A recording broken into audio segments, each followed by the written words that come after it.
Part 1 of the ladder rack build. Recently I was in the market for a ladder rack.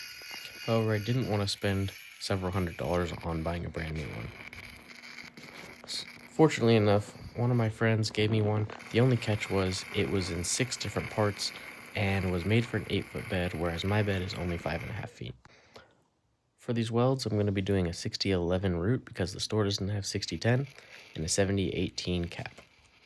As you saw in the start of the video, I grinded down all of the edges so I can have a nice clean weld.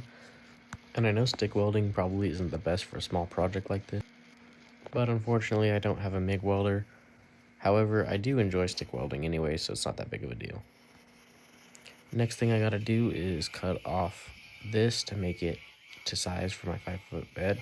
However, I know this isn't the best way to do it, but again, that's all I have, and I gotta work with what I have.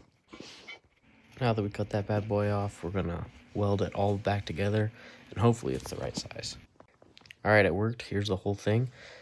I didn't show all the clips of me putting it together because that would be too boring. However, here's the whole thing, and I think it turned out pretty good.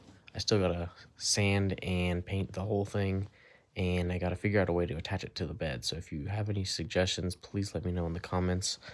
And I'm also gonna be making another crossbeam for the back of the rack so that I can have more stability and remove it if I need to. I'm probably gonna make it out of those scraps right there. Like and subscribe.